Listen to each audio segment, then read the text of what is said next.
lagi dalam kawalan. Hantaran pendek yang menarik dapat kita lihat. Namun begitu Muhammadus Sumarih cuba mengasak. Sandro terbaring, tetapi di seberang sana kita lihat bagaimana asakan dan peluang sekarang ini untuk Kenilso. Ditinggalkan oleh Liridon. Badrul peluang untuk di penghujung babak separuh masa yang pertama. Bergema Darul Aman nampaknya malam ini, Akmal. Ya, jaringan yang baik di akhir-akhir permainan separuh masa pertama ini oleh Badrul Bakhtiar. Tapi apa yang menariknya kita lihat bagaimana gerakan dari pasukan Kedah, counter attack yang mereka lakukan bermula dari Syazwan Zainal membuat hantaran kepada Ken Iso, dan Ken Iso cukup baik melihat Liridon, dan Liridon tidak tamak. Beliau mampu untuk melakukan rebatan, tapi beliau melihat Badrul lebih selesa di situ, dan kita dengan teknik yang baik daripada Badrul berjaya menewaskan Wan Muhammad Azrail. Bermula dengan Ken Ilso untuk Liridon, ditinggalkan untuk Badrul. Kemudian rebatan kencang. Kita lihat bagaimana gerakan itu berlaku. Badrul dengan tenang melepaskan rebatan di sebelah kanan pintu gol pasukan Pahang untuk menewaskan Azrail. Jadi jaringan yang ketiga ya untuk Badrul musim ini. Nampaknya semakin tajam percubaan-percubaan, semakin menarik apa yang ditunjukkan oleh Badrul dengan gaya yang cukup tersendiri diraihkan oleh pasukan Kedah. Cutback ke belakang, cuba mencari Badrul, terlepas. Begitu juga dengan Liridon. Rizal untuk Sandro, untuk Liridon, untuk Kadiso. Gol kedua Kedah malam ini dijaringkan oleh pemain ini dari Denmark. Beliau tidak menghampakan penyokong-penyokong di Darul Aman untuk gol kedua Kedah. Gantingan yang begitu menarik disudahkan dengan begitu kemas sekali untuk jaringan kedua pasukan Kedah pada malam ini. Juga berlaku kombinasinya membabitkan Liridon Kradizki. Itulah yang paling menarik, Akmal, berlaku di Darul Aman. Ya, itulah kelebihan yang buat pasukan Kedah musim ini. Kita lihat satu gerakan hantaran 1-2 yang cukup baik, dan Liridon seperti biasa beliau dapat melihat mana pemain yang berada dalam kedudukan yang cukup baik, membuat lorongan, menewaskan pertahanan lawan, dan Ken Ilso seorang penyerang yang cukup prolific menyudahkan dengan cukup sempurna, memberikan gol kedua buat pasukan Kedah. Jaringan dan gerakan ini mengingatkan saya bagaimana gandingan dua pemain ini ketika di Stadium Dr. Razak Jengka berdepan dengan Felda. Situasi yang sama, gerakan yang hampir serupa dicetuskan oleh Liridon untuk Ken Ilso meletakkan Kedah di depan. Seorang pemain yang juga kita sambil itu, Muhammad Farhan, cuba masuk secara solo. Dia berjaya melakukan percubaan.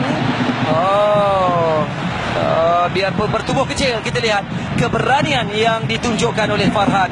Dia dapat menewaskan 3 pemain Pahang dan akhirnya melakukan satu rebatan. Ya, keberanian dan kelincahan beliau itu wajar dipuji ya. Tapi sedikit saja kita kena kaki Matthias Davis yang menyebabkan sepakan beliau gagal tepat di sasaran. Antara cerita-cerita menarik yang sedang berlaku di Darul Aman, sambil kita lihat bagaimana Doga sekarang ini untuk Kedah terus melebarkan jaringan mereka pada malam ini, Akmal. Gol yang ketiga menerusi pemain ini, Muhammad Farhan Roslan, pemain gantian. Setelah sebelum itu dia hampir-hampir melakukan jaringan, tetapi kali ini peluang yang terhidang tidak dipersia-siakan oleh Muhammad Farhan Roslan untuk menjadikan kedudukan Kedah 3 sekarang ini. Kita lihat bagaimana ianya berlaku, assist yang dilakukan. Kemudian Farhan tidak menunggu lama untuk melakukan sepakan itu. Biarpun ada sedikit kita katakan halangan yang cuba dilakukan oleh pemain Pahang, tetapi sudah terlambat untuk Farhan meletakkan bola itu di dalam jaring Pahang. Ya, jaringan yang cukup baik daripada Farhan, tapi apa yang boleh dikatakan di sini, bagaimana Zack Anderson menerima bola daripada Sandro. Beliau melihat ada kekosongan Farhan di situ, tidak dikawal, beliau buat satu tandukan cutback mencari Farhan, dan Farhan digunakan oleh pemain-pemain Pahang. Cantik peluang sekarang ini untuk Pahang. Gol untuk sekurang-kurangnya memberikan sedikit semangat kepada pasukan Pahang. Tertewas juga akhirnya Ikhwan Akmal. Hasil jaringan yang dilakukan oleh Alves ini, pemain berjersey nombor 29 Akmal. Kita lihat gerakan ini untuk Akmal memperkatakan tentang jaringan yang dilakukan oleh Alves. Ya, saya lihat Amirul Hisham terlalu rapat beliau. Sepatutnya beliau sedikit beri ruang kerana beliau tahu kelebihan daripada Alves, memberi tubuh yang cukup besar dan sasar, mampu untuk mengawal bola. Tapi apapun, inilah seorang penyerang yang cukup baik, prolifik, sudah mungkin boleh memberikan sesuatu yang lebih baik. Peluang untuk Kadah sekali lagi menerusi Ken Ilso. Masih lagi tidak berputus asa. Jaringan yang keempat dan kedua untuk Ken Ilso pada malam ini, Akmal. Mereka tidak mahu berhenti untuk terus mencari jaringan, dan jaringan itu diraihkan sekali lagi oleh penyokong-penyokong Kedah pada malam ini. Jadi sudah 4 jaringan terhasil di Darul Aman pada malam ini menerusi Ken Ilso. Kita lihat sekali lagi. Ya, ini yang baik ya, serangan Pasukan Kedah mempunyai kombinasi yang cukup baik ya, kesefahaman yang cukup menarik ya.